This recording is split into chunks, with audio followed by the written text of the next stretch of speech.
नमस्कार दोस्तों, मेरा नाम डॉक्टर नगेंद्र यादव है। आप सभी लोगों ने जावा स्पैरो पाली हुई है। जावा स्पैरो आपने देखा होगा बहुत सारे कलर्स में अवेलेबल होती है, वाइट कलर में, ब्लैक कलर में और फॉन कलर में। इसके कलर्स के अट्रैक्शन की वजह से ही लोग जो है इसे पालना पसंद करते हैं और बहुत ही सोशल बर्ड्स होता है। मतलब आप ये कह सकते हो कि ग्रुप के अंदर बहुत ज़्यादा रहना पसंद करता है। इसको ब्रीड कराना बड़ा आसान होता है, इसलिए लोग इसको पालना पसंद करते हैं। बहुत ही हार्ड होता है, मतलब एक्सट्रीम से एक्सट्रीम कंडीशन में भी जो है सर्वाइव कर जाता है। जावा स्पैरो को भी और जो है कई नामों से हम जानते हैं। इसको जावा फिंच, जावा राइस स्पैरो और जावा राइस ब्रीड के नाम से भी जानते हैं। जावा जो शब्द आया हुआ है ये इंडोनेशिया में एक आइलैंड है, जावा द्वीप, वहां पर इस ब्रीड का ओरिजिन हुआ है। इसलिए इस ब्रीड के नाम के आगे जो है जावा स्पैरो लगा हुआ है, क्योंकि स्पैरो क्या है, स्पैरो एक ब्रीड है, चिड़िया की एक प्रजाति है। और जावा इसका ओरिजिन उस आइलैंड से हुआ क्योंकि वहाँ पर जो है घास के मैदानों में रहती है और वहीं से इसका ओरिजिन है। इसको जावा स्पैरो के नाम से जानते हैं। इसका जो साइंटिफिक नेम है लॉन्चुरा ओलिविरा, इसका साइंटिफिक नेम है। इसका जो लाइफ स्पैन होता है जावा स्पैरो का काफ़ी कम होता है, 2 से 3 साल तक इसका देखा गया लाइफ स्पैन। और कैप्टिविटी के अंदर जिसका मैक्सिमम लाइफ स्पैन है जो 7 ईयर्स तक जो है रिकॉर्डेड किया गया है। इसका जो इंक्यूबेशन होता है 14 डेज का होता है। ओविपेरस बर्ड्स है। ओविपेरस का मतलब होता है जो अंडे देते हैं फिर अंडे को सेक करके जो बच्चे निकालते हैं उनको ओविपेरस बर्ड्स बोलते हैं। एक बार में जो क्लच साइज होता है इसका 2 से 3 एग होता है, मिनिमम 2 मैक्सिमम 3 होता है। इसका जो मैक्सिमम वेट देखा गया 25 ग्राम के करीब देखा गया, बहुत ही कम वेट होता है क्योंकि साइज भी छोटा होता है। और ये अपने डिफरेंट कलर्स की वजह से जो है लोगों की पहली पसंद होती है पालने के मामले में। बड़ी प्यारी टिपिकल आवाज़ निकालते हैं, वो आवाज़ जो सुबह के वातावरण में आप सुनोगे तो आपको बहुत ही मधुर में सुनाई देगी। यानी जो इनकी आवाज़ होती है संगीत की तरह होती है बिल्कुल। और जब ग्रुप्स में झुंड में होते हैं तो बहुत ही, जब वो एक टिपिकल आवाज़ निकालते हैं बहुत ही सुंदर उनकी आवाज़ सुनाई देती है। खाने में जो है ये सीड मिक्स खाती है ज़्यादातर, आपने देखा होगा क्योंकि ये जावा के नाम से धान के खेतों में ज़्यादातर पाई जाती है। इसलिए आप इनको बॉयल्ड राइस दीजिए या सूखे धान आप इनको दीजिए, इनको बहुत ज़्यादा पसंद है।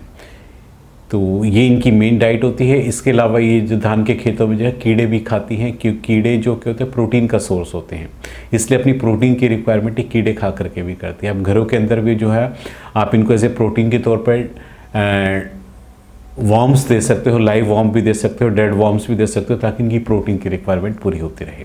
मेल और फीमेल जो है इसमें दोनों सेम कलर के होते हैं, वहीं उनको फिजिकली पहचानना बड़ा मुश्किल होता है। बहुत ही आप ध्यान से जब ग्रुप्स में आप रखोगे तो उनकी एक्टिविटीज़ को देख करके आप मेल और फीमेल में आप इजीली डिफरेंशिएट कर सकते हैं। मेल जो होता है हमेशा जब ग्रुप में होगा तो ऑटोमेटिक फीमेल को अट्रैक्ट करने के लिए डांस करना शुरू कर देता है। ये इनकी एक टिपिकल पहचान है कि फीमेल को अट्रैक्ट करने के लिए डिफरेंट जो है एक्टिविटीज़ करता है डांस की, जिससे आप इजिली आइडेंटिफाई कर सकते हो कि मेल कौन सा फीमेल कौन सा। मेल का जो आई रिंग होता है डार्क रेड कलर का होता है आइज के चारों तरफ, फीमेल्स में जो होता है लाइट कलर का होता है। ये भी एक मेन पहचान होती है मेल और फीमेल में डिफरेंशिएट करने के लिए। जावा को जो है सॉफ्ट फूड के तौर पर वीक के अंदर एक बार जो है बॉइल्ड एग देना चाहिए, जो कि सॉफ्ट डाइट होती है। जावा स्पैरो इस डाइट को बहुत ज़्यादा लाइक करती हैं। इसके अलावा इनको कैल्शियम के तौर पे जो एग्स के जो छिलके होते हैं उनको क्रैश करके अब दीजिए, वो भी एक कैल्शियम का सोर्स है। और जो कैल्शियम की पूर्ति होती है जावा इसको लाइक भी करती है, इस फूड को, इस तरह के फूड्स को। आप लिक्विड फॉर्म में कैल्शियम आप इनको पीने के पानी में आप दे सकते हैं। उसके अलावा कटल बोन फिश जो है आप इनके केज के अंदर आप रख सकते हैं, क्योंकि जब जिन दिनों में ब्रीडिंग सीजन्स में इनकी कैल्शियम रिक्वायरमेंट बढ़ जाती है उस टाइम इनको एक्स्ट्रा कैल्शियम डाइट में देना पड़ता है। आप ग्रीन लीफी वेजिटेबल्स भी यदि आप देंगे तो वो भी एक कैल्शियम का सोर्स होती है और ये बर्ड्स जो है उनको पसंद करते हैं। इन बर्ड्स को ज़्यादा गर्मी और ज़्यादा सर्दी बिल्कुल भी पसंद नहीं है। उसके अलावा जो साल का जो और दूसरे मौसम्स होते हैं ये उसको अच्छे से एंजॉय करते हैं। जावा स्पैरो पूरे साल भर ब्रीड करती है। इनका मतलब आप ये कह सकते हो कोई ब्रीडिंग सीजन नहीं होता, पूरे साल भर आप इनको देखेंगे कि एग ले करती है और अंडों में से बच्चे निकालती हैं। लेकिन एक्सट्रीम गर्मी और एक्सट्रीम सर्दी इनके लिए थोड़ा नुकसानदायक होती है, या इस सीज़न में इनको थोड़ा एडजस्ट होने में काफ़ी दिक्कत आती है। इनका जो केज साइज हमने देखा है ब्रीडिंग का 8 बाई 8 का, यदि एक स्टैंडर्ड केज साइज आप अपने एक पेयर बर्ड्स को देंगे तो बर्ड्स के लिए वो साइज जो है बिल्कुल सफिशिएंट एक आइडियल साइज है। जावा स्पैरो में आपने देखा होगा 3 कलर्स की आपने मोस्टली मार्केट में देखा, एक बिल्कुल वाइट पेयर आता है, एक ब्लैक आता है, एक फॉन कलर का आता है। और ये तीनों जो कलर्स होते हैं जावा के ये बहुत ही पॉपुलर कलर्स है और अक्सर आपको ये लोगों को घर में पालते हुए आप इसको देख सकते हैं। आप इसमें जब भी पेयर्स बनाए, वाइट का वाइट के साथ, ब्लैक का ब्लैक के साथ में, यदि आप वाइट का ब्लैक के साथ कॉम्बिनेशन कर लेंगे, उसके जो बेबी होंगे नेक्स्ट जनरेशन में, वो कलर मिक्स होकर के आएगा, वो थोड़ा डिफरेंट अजीब सा लगेगा। इसलिए पेयरिंग करते वक्त कलर का जरूर ध्यान रखना चाहिए। सेम कलर की मेल और फीमेल को पेयर बनाना चाहिए।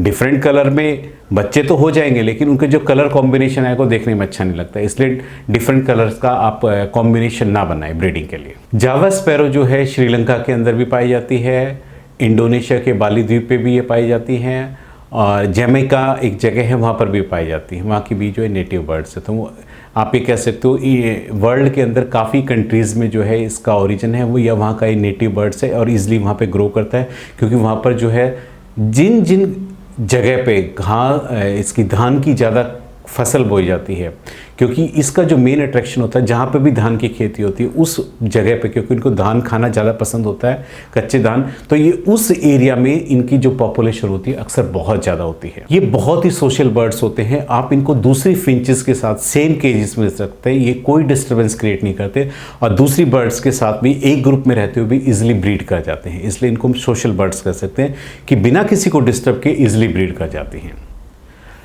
जावा स्पैरो में कौन कौन सी बीमारी होती है? इसमें जो है सबसे ज़्यादा देखा गया एस्परजिलोसिस, एक फंगल इन्फेक्शन होता है कि जावा स्पैरो में से बहुत कम होता है। तो यदि आपको कोई भी फंगल इन्फेक्शन का आपको अपने बर्ड्स में कोई दिखता है, बॉडी के ऊपर दिखता है या माउथ के अंदर दिखता है, तो उसको इमीडिएटली आप सेपरेट करके आप एक केज में अलग रख करके उसका प्रॉपर तरीके से एंटीबायोटिक आप उसको पीने के पानी में देंगे तो आप इस इन्फेक्शन को आप क्योर कर सकते हैं। बैक्टीरियल एंड वायरल इन्फेक्शन में भी बड़ा कॉमन होता है। यदि हम कोई खाने में कोई गलत चीज़ देते हैं, गली सड़ी चीज़ें खा लेते हैं, तो किसी भी बैक्टीरियल वायरल इन्फेक्शन की चपेट में आ सकती हैं।